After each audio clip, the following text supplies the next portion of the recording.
बिस्मिल्लाहिर्रहमानिर्रहीम। अस्सलाम वालेकुम। तनवीर अहमद स्पीक चैनल में आपकी खिदमत में एक और लेक्चर के साथ हाजिर हैं। जैसा कि आप जानते हैं कि हमने 9th और 10th के सब्जेक्ट के लेक्चर्स का आगाज़ किया हुआ है, जो कि पूरे पंजाब टेक्स्ट बुक बोर्ड की जो बुक्स हैं उनके लेक्चर्स का, और उनमें 9th और 10th के इंग्लिश के रिकॉर्ड करके अपलोड करते हैं। बायोलॉजी के इन प्रोग्रेस हैं, आखिरी चैप्टर हम डिस्कस करने जा रहे हैं ट्रांसपोर्ट, और इसमें भी चैप्टर 9 के ट्रांसपोर्ट के लेक्चर्स का पार्ट 1 रिकॉर्ड करके अपलोड कर चुके हैं, और सेकंड पार्ट हम डिस्कस करने जा रहे हैं चैप्टर 9 के लेक्चर्स का, जिसको हम आज देखने जा रहे हैं कि आपका जो पार्ट 2 है, जो ब्लड डिसऑर्डर्स, यानी कि ब्लड की जो बीमारियां हैं, ब्लड की वजह से जो फंक्शन जो परफॉर्म नहीं कर पाते, उनको हम डिस्कस करेंगे। तो इससे पहले लेक्चर्स का बाकायदा आगाज़ करें, तमाम स्टूडेंट जो ऑलरेडी मौजूद हैं 9th और 10th फिजिक्स, केमिस्ट्री, बायो यानी कि साइंस के स्टूडेंट है, कंप्यूटर साइंस के स्टूडेंट हैं, उनसे गुजारिश है कि इस चैनल को शेयर करें, सब्सक्राइब करें, लाइक करें, व्हाट्सएप पे, फेसबुक पे और अपने दोस्तों को, रिलेटिव्स को शेयर करें,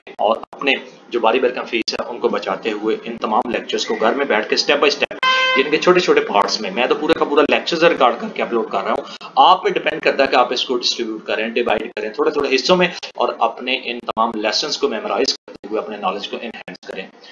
इंग्लिश मीडियम की बुक्स को सिलेक्ट किया हुआ है, उर्दू में ट्रांसलेशन कर रहे हैं और एक्सप्लेन साथ साथ करने की कोशिश करते हैं, ताकि आपको हल्का फुल्का समझ आ सके इस लेवल के मुताबिक, जो आपका बेसिक लेवल है 9th और 10th का, उसके मुताबिक। तो ब्लड डिसऑर्डर्स को डिस्कस करने जा रहे हैं, जिसमें खून की बीमारियां होती हैं, ब्लड ब्लीडिंग होती है, ल्यूकेमिया होता है, थैलेसीमिया वगैरह चीज़ें शामिल है, और हम यहाँ पे ल्यूकेमिया और थैलेसीमिया पढ़ने जा रहे हैं इस पार्ट 2 में 9 चैप्टर के, जिसमें ट्रांसपोर्टेशन को डिस्कस किया है, पौधों को, जानवरों को, ह्यूमन में जो उनकी खुराक और उनको पानी का इंतज़ाम था, उनको किस तरह पहुँचाया जाता है, उसको हमने डिस्कस। तो ल्यूकेमिया सबसे पहले जो ब्लड कैंसर भी कहलाता है, और इसमें क्या होता है कि इसमें जो आपके मुराद नाबालिग है, यानी कि इसका मतलब जो होता है नाबालिग और अब नॉर्मल जो वाइट सेल्स हैं, उसमें बड़ी तादाद का बन जाना जो कहलाता है वो ल्यूकेमिया कहलाता है। इसकी वजह से बोन मैरो, यानी कि जो आपका लव टिश्यूज है, उसमें सेल्स में कैंसर वाली यानी कि म्यूटेशंस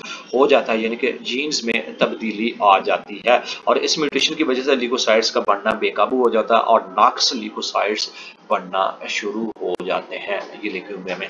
और ये एक बहुत ही खतरनाक यानी कि डिसऑर्डर है, सीरियस है, और इसमें जो मरीज को बाकायदगी के साथ अपना खून निकलवा कर, यानी कि किसी डोनर का अतिया किया हुआ नॉर्मल खून लेना पड़ता है इसमें, ताकि वो इस बीमारी से बच सके और मजीद उसमें अपनी जो चीज़ें हैं वो दे सकें आगे। इसकी जो इस बीमारी का इलाज बोन मैरो की मुंतकिली यानी कि ट्रांसप्लांट करके भी किया जा सकता है। ये एक मौसर इलाज साबित हो सकता है बहुत, लेकिन बहुत एक महंगा इलाज है, यानी कि एक्सपेंसिव ट्रीटमेंट है, अगर इसका बोन मैरो करके तमाम चीज़ों को देखने जा सकते हैं। और इसकी जो इमेजेस हैं वो आगे हम देखेंगे, जो दिखाया गया होगा। नेक्स्ट है थैलेसीमिया। थैलेसीमिया में क्या होता है? थैलेसीमिया में जो आपका ब्लड है, उसमें अमेरिकी डॉक्टर थॉम्स के मुताबिक जो कोले का एनीमिया भी कहते हैं उसको, ये एक वरासती बीमारी है जो हीमोग्लोबिन बनाने वाले एक जीन में म्यूटेशन से पैदा होती है, यानी कि अमेरिकन फिजिशियन के मुताबिक जो हीमोग्लोबिन बनाने वाली म्यूटेशन है उनसे ये पैदा होती है,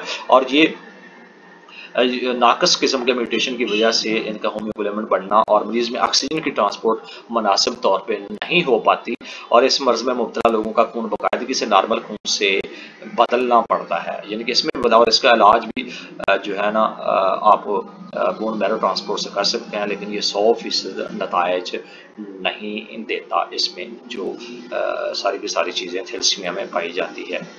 नेक्स्ट है आपका जो है ब्लड ग्रुप सिस्टम है। ब्लड ग्रुप सिस्टम में क्या होता है कि इसमें ब्लड ग्रुप सिस्टम से मुराद ब्लड सेल्स की सतह पर मखसूस एंटीजीन्स और इसमें मौजूदगी होती है, और या गैर मौजूदगी खून की ग्रुपबंदी में एंटीजीन से मुराद ऐसा मालिक्यूल जिसकी मौजूदगी से जिसमें दफाक अमल यानी कि इम्यून सिस्टम यानी कि एंटीबॉडीज बनना शुरू हो जाते हैं, और इसमें सबसे पहले ABO ब्लड ग्रुप सिस्टम होता है। ABO ब्लड जो सिस्टम है, ग्रुप है, इसमें क्या होता है कि सिस्टम में खून के 4 ग्रुप्स हैं, और इसको जो है ना इस ऑस्ट्रिया के एक साइंसदान जिसको कार्ल लैंडसेंस 1990 में इसने दरियाफ्त किया, और इसमें 4 मुख्तलिफ ब्लड उसको इसकी बुनियाद यानी कि उसने इसमें तकसीम किया, और बाद में इसको नोबेल प्राइज भी दिया गया। इस ग्रुप ने इस सिस्टम में 4 किस्म के ग्रुप होते हैं। रेड ब्लड सेल्स की सतह पर मखसूस एंटीजीन्स, जिसमें एंटीजीन A, एंटीजीन B के लिहाज से जो मुख्तलिफ होते हैं, और एक शख्स के जिसके पास एंटीजन ए है उसका ब्लड ग्रुप ए होता है, जिसके पास एंटीजन बी है उसका ब्लड ग्रुप बी कहलाता है। इस तरह जो जिनमें ए और बी मौजूद नहीं है उसका ब्लड ग्रुप ओ कहलाता है। तो ये आपका A B O blood group system है जिसको कार्ल लैंडस्टेन ने जो है ना एक्सप्लेन किया था। पैदाइश के बाद after birth two types of antibodies, दो किस्म की एंटीबॉडीज होती हैं जिनमें एंटीबॉडी ए और एंटीबॉडी बी, उनको हम ना कहते हैं, यानी कि ए और बी होते हैं पैदाइश के बाद। ये एंटीबॉडी जिसमें गैर मौजूद एंटीजन के लिहाज से मौजूद होती हैं, और वो शख्स जिसका ब्लड ग्रुप बी है इसमें एंटीजन बी मौजूद है और एंटीजन ए मौजूद नहीं है, लिहाजा उसके खून में एंटीबॉडी मौजूद होंगी। ब्लड ग्रुप जो ए बी होता है उसमें उस शख्स के एंटीजन ए और बी दोनों मौजूद होते हैं और इसमें कोई चीज़ और मौजूद नहीं होती है, लिहाजा इसके खून में कोई एंटीबॉडी नहीं होती है। इसके बरक्स ब्लड ओ के शख्स में एंटीजन ए और बी दोनों मौजूद नहीं, लिहाजा इसके खून में एंटी ए और बी बॉडीज मौजूद होंगी। तो ये था आपके ब्लड ग्रुप के सिस्टम का जो तरीकाकार था जो हमने यहाँ पे आपको बयान किया। ये कुछ ब्लड ग्रुप के ए बी और ए बी की जो फंक्शनैलिटी है, रेड ब्लड सेल्स हैं, एंटीजेंस आरबीसीज और एंटीजेंस इन सीरियम में ये तमाम की तमाम चीज़ें पाई जाती हैं। और ये ए बी ब्लड सिस्टम है जो एंटीजेंस और एंटीबॉडी की मौजूदगी और गैर मौजूदगी की जो है ना तौज़ीहात यहाँ पे बता रही हैं, जिसको हमने तमाम की तमाम चीज़ें वहाँ पे डिस्कस की ए बी ब्लड सिस्टम में सारी की सारी जो चीज़ें हैं। नेक्स्ट आपका है ए बी ब्लड सिस्टम में खून की जो मुंतकिली है, यानी कि blood transposition in A B O system. इसमें क्या होता है कि इसमें जो खून की मुंतकिली से मुराद एक ऐसा शख्स जो खून या खून के प्रोडक्ट्स को बहुत से दूसरे सर्कुलेटरी सिस्टम में मुंतकिल करना होता है, और खून की मुंतकिली तकरीबन चोट की वजह से बहुत सा खून ज़ाया हो जाती है, ज़िंदगी बचाने की खातर उसमें ये तमाम की तमाम फंक्शनलिटी करना पड़ती है। इस तरह सर्जरी के दौरान ज़ाया होने वाला खून पूरा करने के लिए एनीमिया, हेमोफीलिया, थैलेसीमिया और स्किल्स की बीमारी के जो स्किल सेल्स की बीमारी के मरीजों को भी बाकायदगी से खून की मुंतकिली की ज़रूरत होती है। इसको ब्लड ट्रांसपोजिशन भी कहते हैं। तो इसके साथ साथ जो इसमें transposition of blood is done after confirmative and agglutinations, यानी कि clumping of cells results in blood of received, और खून की मुंतकिली इस अमर की भी तस्दीक करती है कि इसमें जो रिसीवेबल जो ब्लड सेल्स होते हैं, यानी कि वसूल कनुंदा जो होते हैं, उसमें गुत्थे का अमल, यानी कि उसको अगल्टेशंस का नाम दिया जाता है। अगर अगल्टेशंस इसमें सेल्स के गुत्थे बन जाएं जो एक दूसरे से चिमटे होते हैं, तो ये कैपिलरी से नहीं गुजर सकते और फॉर द कंफर्मेशन टू अगलेटेशंस इनमें जो गुत्थे बनने की वजह से तस्दीक के लिए खून देने वाले वसूल कुलुंदा के नमूनों में मुताबिकत यानी कि क्रॉस मैच उसमें किया जाता है, ताकि वो आसानी से इन तमाम चीज़ों को वो एक्सेप्ट करते हैं या नहीं करते। जो इसमें एंटीबॉडीज़ हैं, यानी कि वसूल कुलुंदा की एंटीबॉडीज़ अतिया देने वाले के खून में मौजूद मुतल्लिक़ा एंटीबॉडीज़ के यानी कि ब्लड सेल्स को तबाह कर सकती है। इसी तरह देने वाले के खून की एंटीबॉडीज़ वसूल कुलुंदा के खून की एंटीबॉडी वाले ब्लड सेल्स को भी तबाह कर सकती है, इसलिए उनका टेस्ट वगैरह किया जाता है कि इनके वो क्रॉस मैच होता है या नहीं होता। वो ब्लड ग्रुप जो होता है इसमें आम लोगों की हमगीर यानी कि जो यूनिवर्सल डोनर्स होते हैं, और उसमें जो तमाम के तमाम जो रिसीव करने वाले लोग होते हैं जिसको यूनिवर्सल डोनर भी कहते हैं, ऐसे लोग एबीओ सिस्टम के हर ब्लड ग्रुप के लोगों को खून दे सकते हैं। अब ब्लड ग्रुप ए बी के हामिल लोग हमगीर वसूल कुंदा यानी कि यूनिवर्सल जो रिसेप्शनिस्ट होते हैं उसमें एबीओ सिस्टम के हर ब्लड ग्रुप के लोगों से खून ले सकते हैं। तो आगे कुछ इमेज भी दिया होगा वो हम देखते हैं आगे।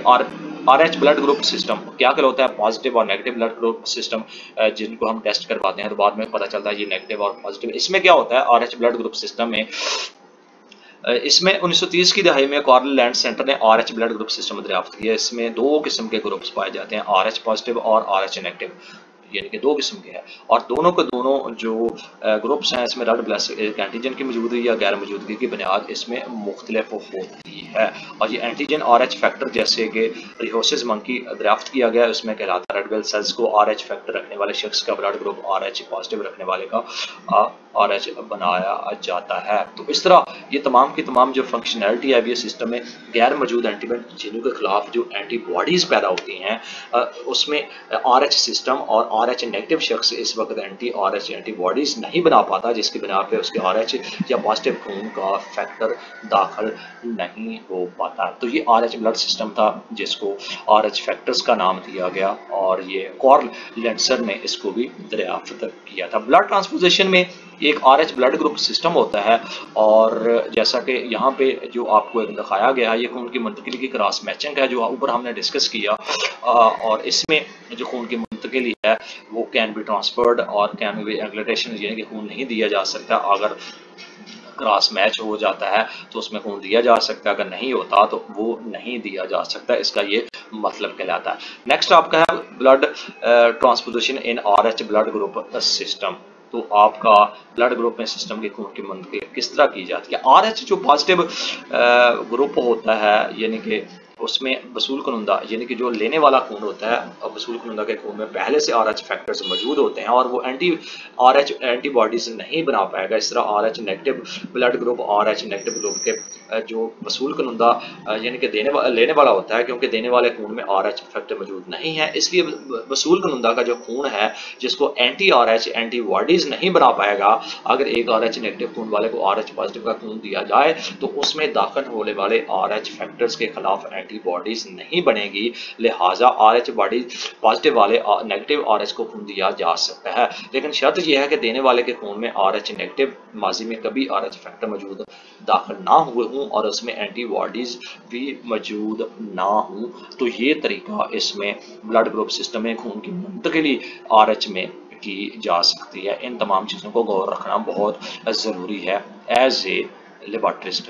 यानी कि आगे ह्यूमन हार्ट है, इंसान का दिल है और इंसान के दिल में क्या चीज़ें होती हैं आइए उसमें देखते हैं। इसमें क्या होता है, ये दिल एक मस्कुलर ऑर्गन है, यानी कि मस्कुलर ऑर्गन रिस्पॉन्सिबल फॉर, और इसमें क्योंकि इसमें जो ब्लड सेल वेसल्स होते हैं खून को पंप करता है और इसला कार्ड इसका मतलब है कि दिल से मतलब दिल के खानों की दीवारों पर ज़्यादा हिस्सा कार्डिक मसल्स का बना होता है और इसमें इंसान के जिस्म में दिल सीना के खिलाफ यानी कि थ्यूरेक्स के याद करने वाली मरकज में दोनों फेफड़ों के दरमियान छाती की हड्डी के नीचे वाक़या दिल मेम्ब्रेन होती है और इसमें जो दिल के खानों की दीवारों का और इस मेम्ब्रेन्स के दरमियान जो एक कार्डिक मसल्स होता है उसमें सीना के खिलाफ यानी कि चेस्ट कैविटी यानी कि थ्यूरेक्स के मरकज में दोनों फेफड़ के दरमियान जो ब्रेस्ट बोन्स और दिल मेम्ब्रेन्स के दरमियान एक पेरिकार्डियम होता है वो बंद हो जाता है और पेरिकार्डियम और दिल के दरमियान दीवारों के दरमियान एक फ्लूइड मौजूद होता है और उस फ्लूइड में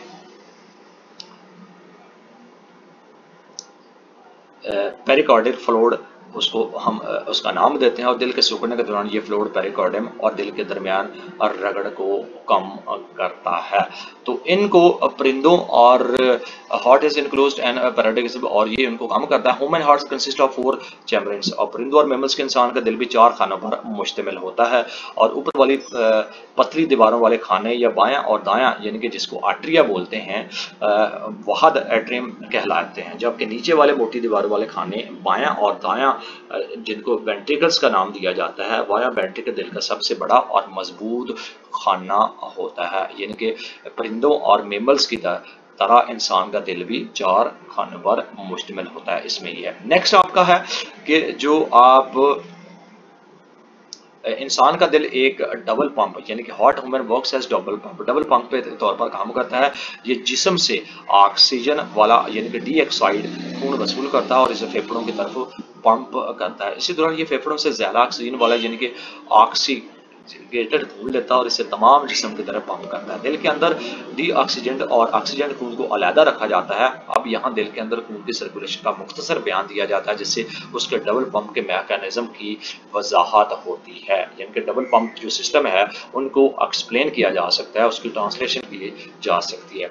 राइट एट्रियम यानी कि दाया एट्रियम जो 2 बड़ी वेन्स यानी कि स्पेरियम वेना जिसको हम स्पेरियम वेनम और इन्फेरियर वेना का नाम देते हैं, जिस्म से आने वाली ऑक्सीजन खून को ऑक्सीजन को डीऑक्सीजन को राइट वेंट्रिकल यानी कि जिसको कहा जाता है वसूल करता है, और जब ये सिकुड़ता है तो डीऑक्सीजन को दाएं वेंट्रिकल में धकेल दिया जाता है।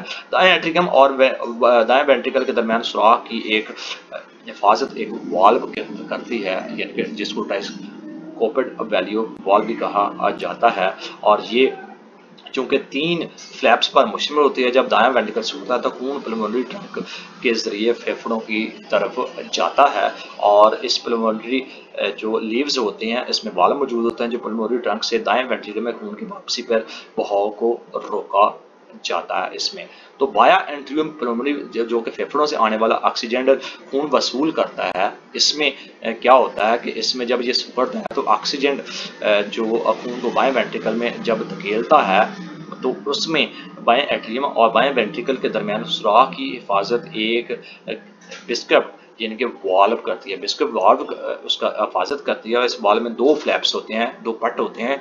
जब वाया वेंट्रिकल सिकुड़ता है तो ऑक्सीजन खून ए और ओटा के जरिए सारे जिस्म यानी कि फेफड़ों की तरफ जाता है। जब वो एक चीज़ बंद होता है, और ओटा जो होता है वो ओटा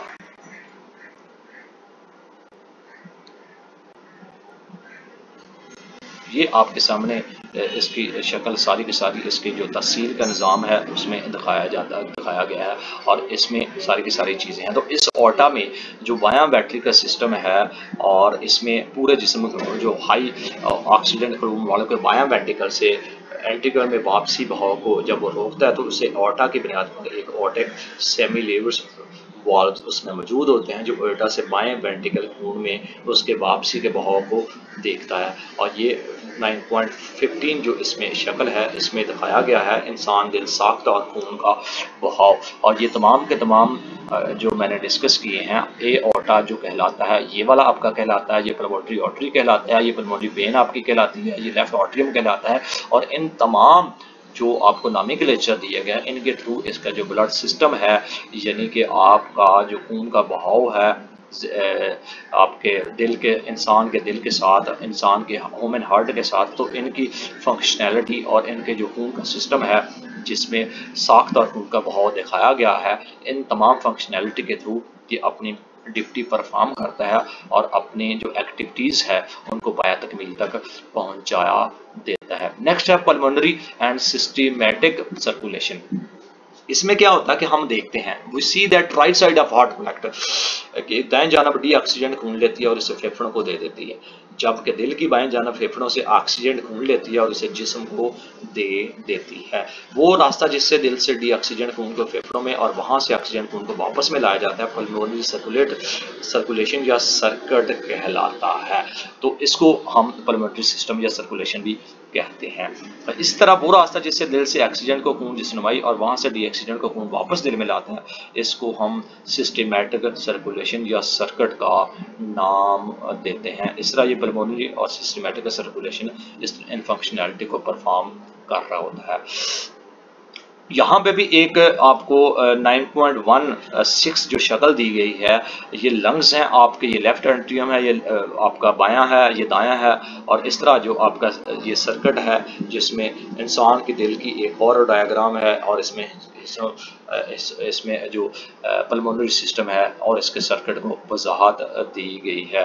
तो इस तरह ये आपका ये भी फंक्शन परफॉर्म करता है जिसमें पल्मोनरी सिस्टम जो एक जगह से दूसरी जगह आपके खून को हार्ट बीट है। Next dear student, heart beat के आपके दिल की धड़कन, इसमें क्या होता है जब आपके दिल के खानों की रिलैक्सेशन ये खून से भर जाते हैं और खून सूखने वाला यानी कि कंट्रैक्शन का जो अमल है उसमें उसके अंदर खून का बाहर निकाल देते हैं दिल के खानों में, रिलैक्सेशंस और कंट्रैक्शंस का एक दूसरे के बाद आना कार्डियक साइकिल कहलाता है। यानी कि आना और जाना उनको कंट्रैक्शन और रिलैक्सेशन का जो अमल है वो आपको कार्डियक साइकिल कहलाता है, और उसके साथ इस तरह इसकी बीट हार्ट बीट का मुकम्मल होता है। और ये जो मुकम्मल कार्डियक साइकिल है एक धड़कन यानी कि हार्ट बीट बनाता है। एक मुकम्मल कार्डियक साइकिल में मंदरज झैल मराहल होते हैं। एक जो मुकम्मल कार्डियक साइकिल होता है यानी कि एट्रिया और वेंट्रिया रिलैक्स होता है और खून एट्रिया में बढ़ जाता है। एट्रिया और वेंट्रिया इसमें मुकम्मल तौर पर इसमें जो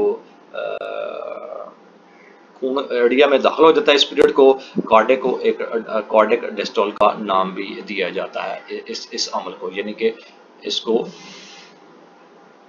कार्डिक डिस्टॉल भी कहते हैं। और बढ़ जाने के बाद फ़ौरन जो एट्रिया सिकुड़ते हैं उनको वेंट्रिकल्स में पंप कर देते हैं कार्डिक साइकिल को, और जो इसका एरिटल सिस्टम है इसको हम आर्टियल सिस्टोल का नाम भी देते हैं। और ये दोनों के दोनों वेंट्रिकल्स सिकुड़ते हैं और खून को जिस समय फेफड़ों की जानब पंप कर देते हैं, जिससे वेंट्रिकल्स के सिकुड़ने के बाद जो पीरियड है जिसको वर्टिकल सिस्टोल कहा जाता है, उसमें एक हार्ट अटैक है जिसमें डायस्टोल तकरीबन 0.4 सेकंड के लिए रहता है, और ये एट्रियल सिस्टम तकरीबन 0.1 सेकंड लेता है, और वेंट्रिकल सिस्टम तकरीबन 0.3 सेकंड में अपना ये जो सर्कुलेशन है वो कंप्लीट करता है। और यानी कि वेंट्रिकल सिस्टम और इसका जो वेंट्रिकुलर सिस्टोल और इसका जो ट्राइक कैस्पेड और हाई कैस्पेड वाल्व्स जो बंद हो जाते हैं उसमें लब की आवाज़ पैदा होती है। जब इस तरह वेंट्रिकल जो इसमें सिस्टम पाए जाते हैं तो सिमिलर वाल्व्स इसमें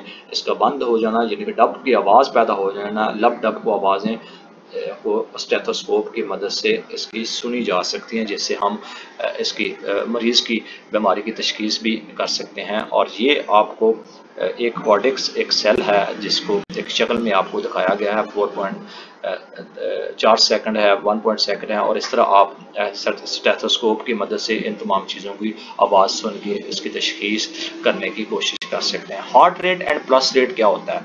हार्ट रेट जो होता है दिल की धड़कन और नब्ज़ की रफ्तार। हार्ट रेट में जो चीज़ें पाई जाती हैं उसमें हार्ट और धड़कन की रफ्तार से 1 मिनट में धड़कनों यानी कि हार्ट बीट्स की तादाद होती है, और ये आराम या मामूली नौइयत की सरगर्मी के वक्त एक सेहतमंद का हार्ट 70 धड़कन फी मिनट 1 मिनट में 70 मरतबा धड़कता है, जबकि सेहतमंद खातून का धड़कन 75 मरतबा धड़कता है। धड़कन की रफ्तार में जिस्मानी सरगर्मी और जहनी यानी कि स्ट्रेस के लिहाज से इसमें तब्दीली होती रहती है। धड़कन की रफ्तार को नब्ज़ महसूस करके भी मापा जा सकता है, और इसमें नब्ज़ से मुराद आर्टरी यानी कि बाकायदा से उतरने वाली फैलाव और सिकुड़ाव हैं, और इसमें जो चीज़ें दिल से सिकुड़ने में आवाज़ पाई जाती हैं। नब्ज़ को जिस्म के मुख्तलिफ हिस्सों में इसको महसूस किया जा सकता है, जहाँ आर्टरी जल्द के तकरीबन करीब होता है, मसलन कलाई, गर्दन, गरायन इलाका या पाँव के दौरान इन तमाम चीज़ों को महसूस किया जा सकता है। ये हार्ट और बीट है, यानी कि मर्द में 70 और औरतों में 75 मरतबा। प्रैक्टिकल वर्क है इसके अकॉर्डिंगली, जिसमें जिस्मानी सरगर्मी की जो नब्ज़ की रफ्तार है उसका असर मालूम करना है, यानी कि effect of physical activity on pulse rate. और एज यूजुअल तमाम की तमाम चीज़ें दी गई हैं, बैकग्राउंड इंफॉर्मेशन भी है, ये तरीक़ाकार है, और सारी की सारी तजर्बा करने के बाद उन्होंने हर चीज़ यहाँ पे पेस्ट की गई है। इसको आप पढ़ के अपने नॉलेज को इन्हेंस कर सकते हैं, और इसमें क्या चीज़ें हैं उसमें आप इन तमाम चीज़ों को देख सकते हैं एज यूजुअल। ब्लड वेसल्स में क्या होता है कि इसमें ब्लड सर्कुलेटरी का तीसरा हिस्सा ब्लड वेसल्स में जिस्म के तमाम खून की ट्रांसपोर्ट करता है, और सर्कुलेटरी सिस्टम में अहम वेसल्स जिसको आर्टरीज, वेन्स और कैलरीज का नाम देते हैं कहलाती है, जो कि आपको आगे टेबल में भी दिखाई जाएगी। सबसे पहले आर्टरीज में क्या होता है? आर्टरीज वो ब्लड वेसल्स है जिसमें जो खून को दिल से दूर ले जाती हैं, और बालगों में पल्मोनरी आर्टरीज के से बाद तमाम आर्टरी ऑक्सीजन जिसमें खून ले जाना आर्टरीज के साथ अपने फील्ड से बहुत मुताबिकत रखती है। और इसमें एक आर्टरी की दीवार 3 तहों की बनी होती है, और सबसे बैरूनी तह कनेक्टिव टिश्यूज़ की बनी होती है, और दरमियानी तह स्मूथ मसल्स और प्लास्टिक टिश्यूज़ की बनी होती है, जबकि सबसे अंदरूनी तह एंडोथेलियल सेल्स पर मुश्तमिल होता है। अंदरूनी खाली जगह जहाँ खून बहता है उसको लुमेन कहा जाता है। और जब आर्टरीज जिस्म के ऑर्गन्स में दाखिल होती हैं वो छोटी वेसल्स में तकसीम हो जाती हैं जिन्हें आर्टियोल्स कहा जाता है, और आर्टियोल टिश्यू में दाखिल होकर कैलरीज में तकसीम हो जाता है। नेक्स्ट है जो कैपिलरीज हैं। कैपिलरीज में क्या होता है कि कैपिलरीज में आप सबसे ये छोटी वेसल्स होती हैं और टिश्यू इसमें मौजूद होते हैं, और ये आर्टियोल्स के तकसीम होने से बनती हैं, और खून और टिश्यू के मबैन मादों का तबादला कैपिलरीज के जरिए होता है। और कैपिलरीज की दीवारें सेल्स की तरह एक तह यानी कि एंडोथेलियम पर मुश्तमिल होती है। ये तह अपनी बारीक तह यानी कि डाइजेस्टेड खुराक, ऑक्सीजन और पार्टी वगैरह के मालिक्यूल्स इसमें गुजर कर टिश्यू और फ्लूइड और कार्बन डाइऑक्साइड और यूरिया किस्म की वो चीज़ें इसमें बेकार मादे टिश्यू फ्लास से नफूज करके कैपिलरीज में आ सकते हैं।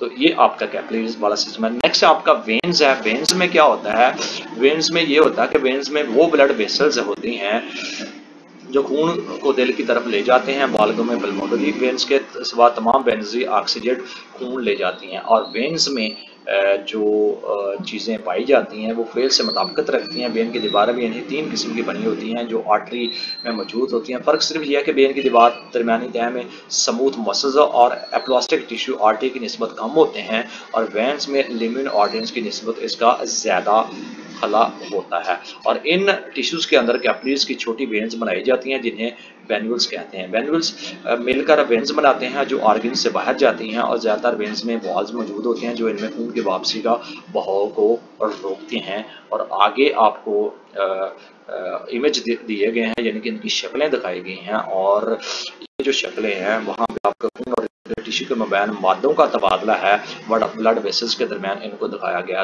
और ये कि आपकी अंदरूनी तह, बैरूनी तह और आपकी जो बैरूनी तह है, दरमियानी तह है, ये आपको दिखाई गई है। ये वेनोल है और ये आर्टिक्यूल्स है, यानी कि आर्ट्रियूल है, और इसके थ्रू ये सारी की सारी अपनी फंक्शनैलिटी परफॉर्म कर रहे होते हैं, जिसको हमने इन तमाम चीज़ों को ऊपर डिस्कस किया है। इसके साथ साथ आप जो है ना देखेंगे आगे आपको टेबल दिया गया है 9.1 के कंपैरिजन किया गया है जो हमने करैक्टर्स फंक्शन अदा किए हैं, थिकनेस एंड इलास्टिसिटी है, यानी कि आप इसमें जो चीज़ें हैं जो हमने ऊपर दिया गया है जिसमें आर्टरीज है, कैपिलरीज और वेन्स हैं, उनका ये इनका फंक्शंस है, ये इनकी थिकनेस है, और ये मस्कुलर वेन्स है जहां वो अपना अपना रोल प्ले कर रही हैं जो हम ऑलरेडी डिस्कस कर चुके हैं। उन्हीं को चार्ट बना के आप यहाँ पे पेस्ट कर दिया गया, और इन चार्ट को ही आप याद करके उनको यानी कि इनका आर्टिकल्स और कैपिलरीज और वेन्स को आप एक्सप्लेन कर सकते हैं। नेक्स्ट आपका प्रैक्टिकल वर्क है। प्रैक्टिकल वर्क जो एक मछली पर यानी कि उन्होंने ये कैपिलरी के लिए शो करने के लिए तजर्बा किया है, जो चीज़ें बयान की गई हैं ये तरीक़ाकार अडाप्ट किया, और इन तरीक़ादार को पूरा तजर्बा करने के बाद हर चीज़ उन्होंने डिटेल के साथ यहाँ पे एलेबोरेट कर दी है। आप इसको अपने स्टडी करके अपने नॉलेज को एनहेंस कर सकते हैं। नेक्स्ट आपका है जनाब इंसान के general plan of human blood circulatory system. जो आपके इंसान के ब्लड सर्कुलेटरी सिस्टम का जो खाका है वो किस तरह होता है।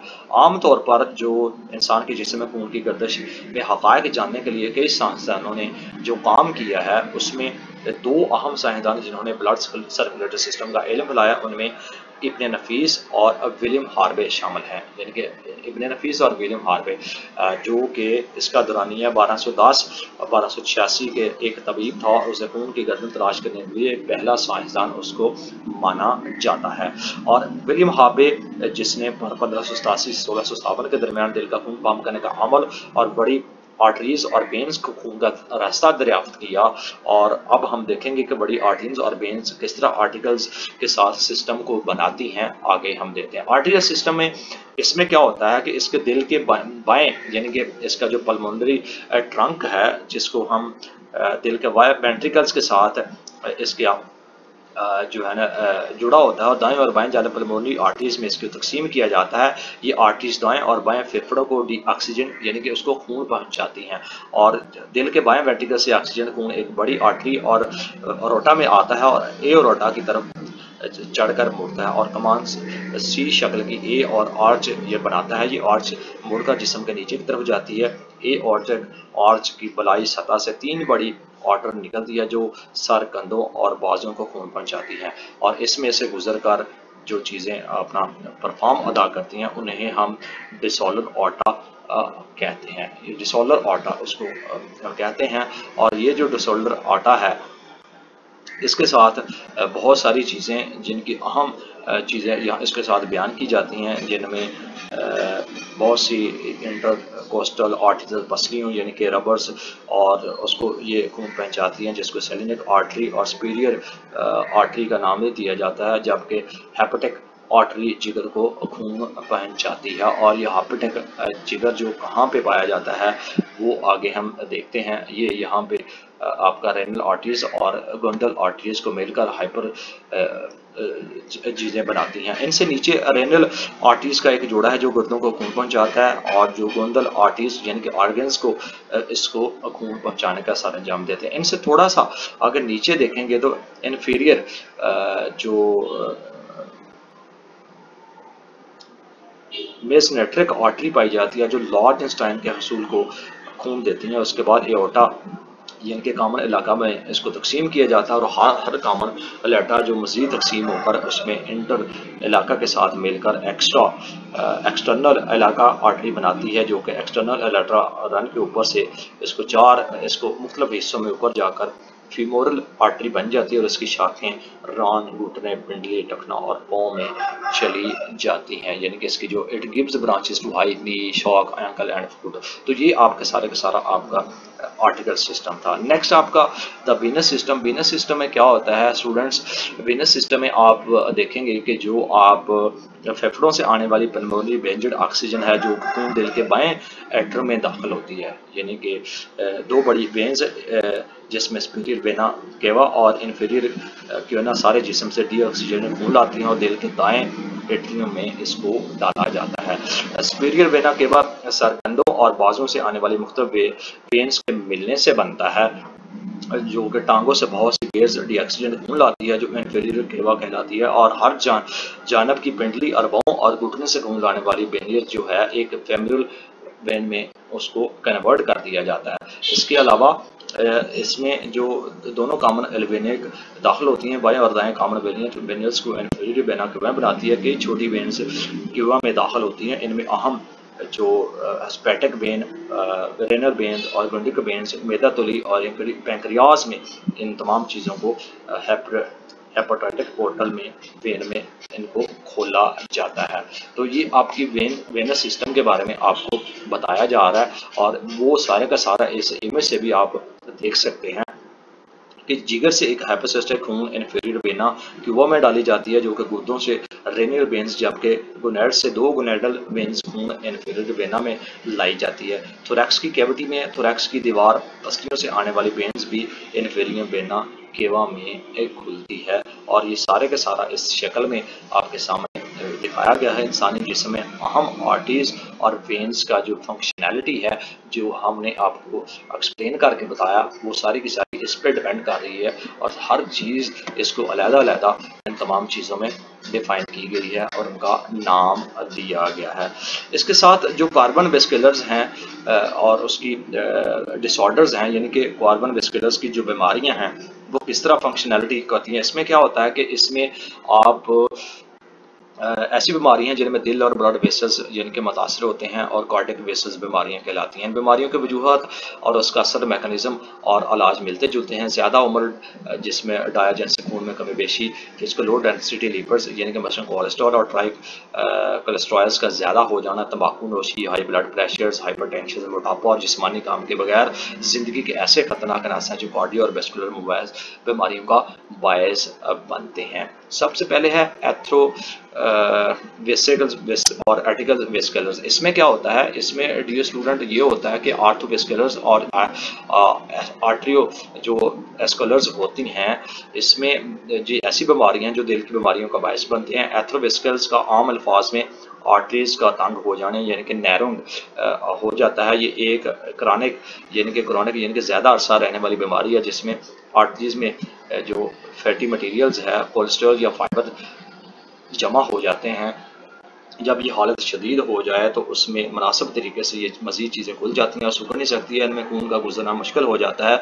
कोलेस्ट्रॉल का जमा होना एथ्रोवेसल्स यानी कि सबसे बड़ी वजूहत है, और इसके नतीजे में आर्टरीज के अंदर इसकी कई तहें चिपक जाती हैं जिन्हें हम प्लाक भी कहते हैं। प्लाक आर्टरीज के अंदर खून के क्लॉट बना सकते हैं जिन्हें थर्मोसिस कहते हैं। अगर एक थर्मोसिस अपनी जगह छोड़कर आज़ादाना तैरने लगे तो उसको एम्बुलेंस का नाम दिया जाता है। नेक्स्ट आपका micro cardiac information. Micro cardiac information इसमें क्या होता है, इसमें माइक्रो कार्डिक इंफॉर्मेशन की इस्लाह यानी कि दो अल्फाज यानी माइक्रोकार्डियम और इन्फॉर्मेशन से बनी होती है। माइक्रोकार्डियम जो होती है उसमें उसका मतलब है दिल के मसल, जबकि इन्फॉकेशन का मतलब है टिश्यू की मौत। इसे आम अल्फाज में दिल का दौरा यानी कि हार्ट अटैक भी कहते हैं, जिसको माइकोकार्डियल इन्फेक्शन कहा जाता है। इस वक्त जब दिल की बीमारों के हिस्सों के दरमियान खून की फराहमी में रुकावट आ जाती है और इसके नतीजे में कार्डियक मसल्स की मौत हो जाती है और हार्ट अटैक हो, वेनरी आर्टरीज में खून के क्लॉट की वजह से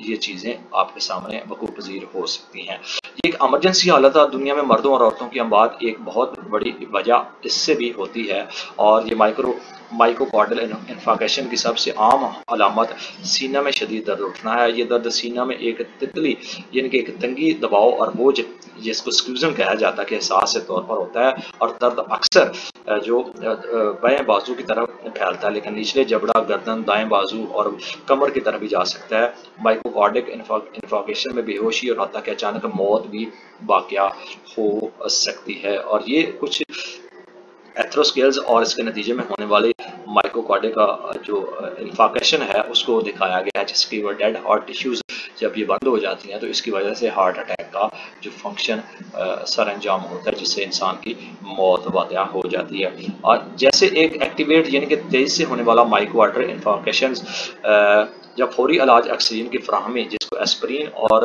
ग्लिसरोल की ज़बान के नीचे रखने वाले गोली शामिल होती है, जब उसको दिया जाता है तो माइकोकार्डियल इन्फेक्शन के ज़्यादातर मरीजों के इलाज में एंजियोप्लास्टी या बाईपास की सर्जरी की जाती है। एंजियोप्लास्टी में तंग या मुकम्मल बंद हो जाती है जो कॉर्नरी आर्टरी को औलाद की मदद से खोल दिया जाता है, जबकि बाईपास जो सर्जरी है उसमें मरीज के जिस्म के दूसरे हिस्सा से आर्टरी या वेन लेकर इसे कॉर्नरी आर्टरीज के साथ जोड़ दिया जाता है ताकि कार्डियक मसल्स को खून की फराहमी बेहतर तरीके से फराहम की जा सके।